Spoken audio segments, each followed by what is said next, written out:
very good morning and welcome to CSI TV. I am Dr. Nanit Suarez, Medical Advisor for EMCURE Pharmaceuticals, here at Chennai Trade Center for the CSI Conference 2022.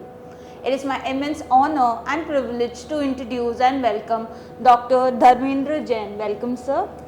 He is the Professor of Cardiology, IMS BHU Varanasi. Sir just finished a session on the acute management of peripartum acute heart failure. Sir, could you please tell me about the differential diagnosis of peripartum acute heart failure? Yeah, so it's very important to differentiate. It's a peripartum period, so the differentiation is different from the other scenarios. So here the most common etiology is peripartum cardiomyopathy. Other than that, the previously existing dilated cardiomyopathy.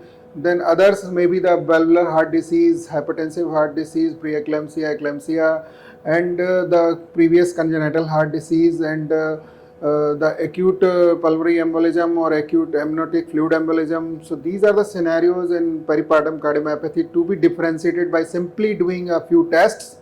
So these are the differential diagnoses we should keep in mind when we are treating the peripartum acute heart failure.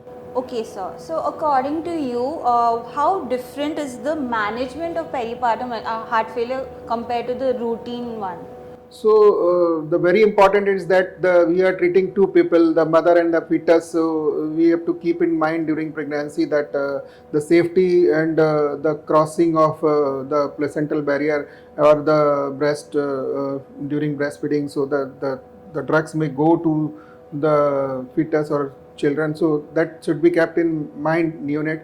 So these things should be kept in mind that it should not harm the fetus or neonate. So in peripartum period, and the other things are routine that we should do the ECG, the ECG and echo and the natriuretic peptides to differentiate the acute heart failure severity, the clinical markers like heart rate, respiratory rate, SpO2, SCVO2, and these should be seen to differentiate the acuteness and severity of the heart failure, and accordingly we should manage the patient with reducing the preload and afterload, and when we are giving the inotropes, we should avoid the beta-1 agonists because they can harm the fetus, and we can use the levosimendan, which is preferable in this situation.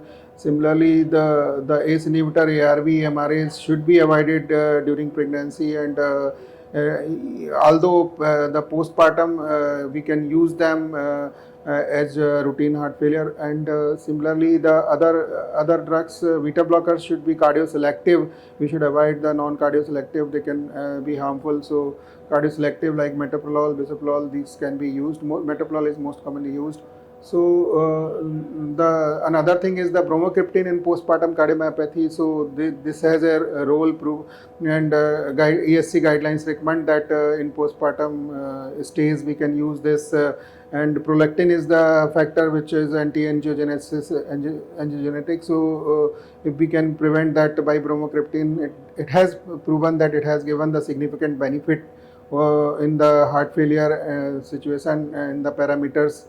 In a patient, we give the 2.5 mg BD for 2 weeks and then OD for 6 weeks, and it definitely helps. This regimen is proven. And similarly, so we should keep in mind the safety of mother and fetus, and then if the acute heart failure is not responding and it is in patient is in cardiological shock and hemodynamically unstable even after all the support pharmacological mechanical, then we can go for the delivery in pregnant female and induce the delivery by we can go by cesarean section emergency with the mechanical circulatory support ready. So this thing can be done. Sir, could you give us a key take-home message from your session? So it's actually it should be a team approach. The cardiologist, the neonatologist, the pediatrician, the anesthesiologist, the cardiac surgeon. So these all people should make a team and take the decision regarding the pregnancy to be continued or the delivery cesarean section should be done. So these decisions should be taken quick and fast, and accordingly treatment should be done in acute heart failure of peripartum. period, and safety of mother and fetus is most important, and the fetal status will be assessed, and accordingly we should. Thank you, sir.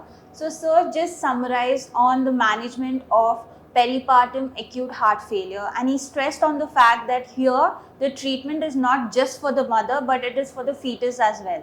With that, I would like to thank Dr. Dharmendra Jain, sir. Thank you, sir, for sharing this valuable time, and have a good day, sir. Thank you.